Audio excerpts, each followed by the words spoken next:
रक्षाबंधन सिर्फ कह देने से नहीं हो जाता।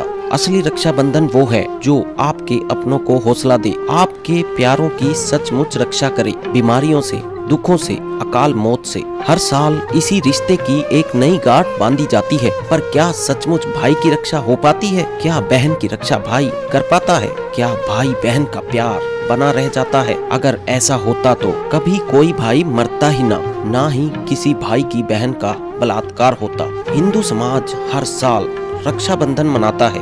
समाज को चाहिए कि इत्मीनान से, आराम से देखें, सोचें कि सच में वो क्या है जिससे हर भाई और बहन की रक्षा हो, जिससे किसी बहन की तरफ कोई गैर मर्द गलत नजर से न देखे, किसी भी बहन का रेप ना हो, कोई भी भाई या बहन बीमारियों से ग्रस्त ना हो, भाई या बहन अकाल मौत ना मरे। वो पूर्ण परमात्मा है जो सच में हर किसी की रक्षा कर सकता है। वो पूर्ण परमात्मा है जो जानता है कि कौन किस कारण से दुखी है, उसे कैसे सुखी करना है।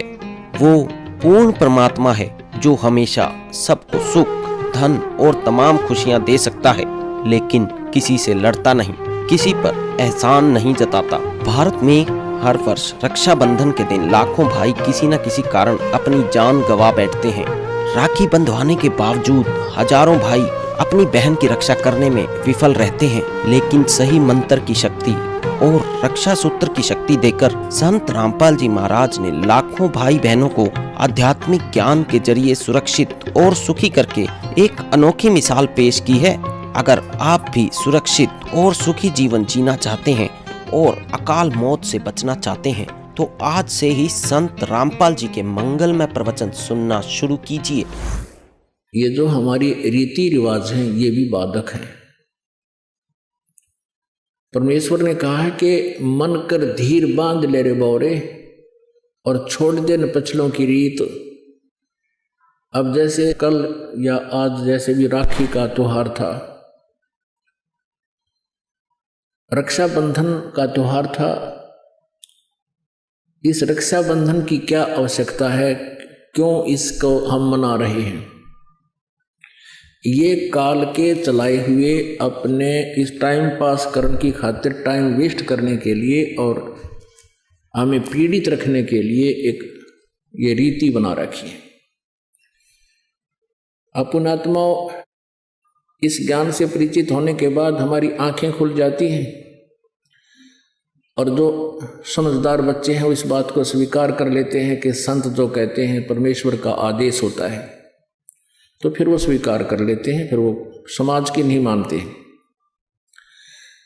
एक बहन ने बताया कि जी उपदेश लेने से पहले मैं राखी बांधने के लिए अपने भाई के वहाँ घर गई। वही रक्षाबंधन का दिन भाई की इंतजार कर रही थी।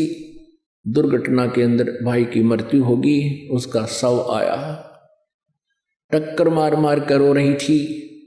अब रक्षाबंधन की का उद्देश्य क्या है कि भाई राखी इसलिए बांधते हैं कि वो हमारी रक्षा करेगा। और भाई की रक्षा कौन करेगा? हमारा रक्षक। कहते हैं जो रक्षक है उसको हम भूल चुके हैं।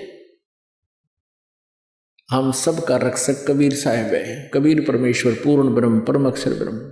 हम सब ने भाई और बहनों ने मिलकर परमेश्वर कबीर जी का रक्षाबंधन बांधना चाहिए, राखी, ताकि भाई और बहन दोनों का रक्षक हो जाए।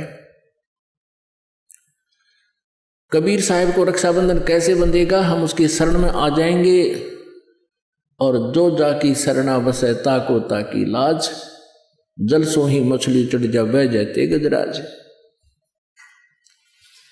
हमने अपने परमात्मा को राखी बांधनी चाहिए। और दूसरा एक और दुख पैदा करती है ये रक्षाबंधन का दिन, जिन बहनों का भाई नहीं, अब वो रोती हैं पिछले कमरों में बैठ कर अकेली, आए हमारा भाई को नहीं, हम किसके राखी बांधेंगे?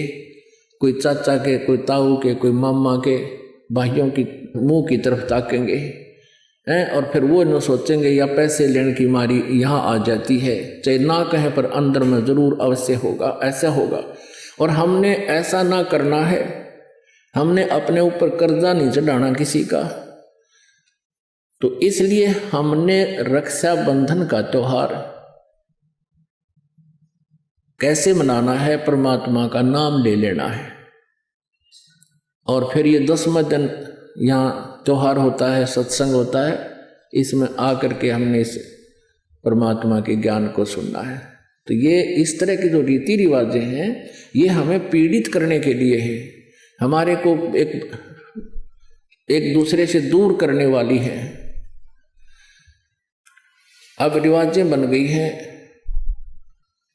कि बहन राखी बांधना आवेगी, उसको कुछ देना पड़ेगा, एक मजबूरी सी बन गई। तो ये भी हमारे नाते में दरार पैदा करती है।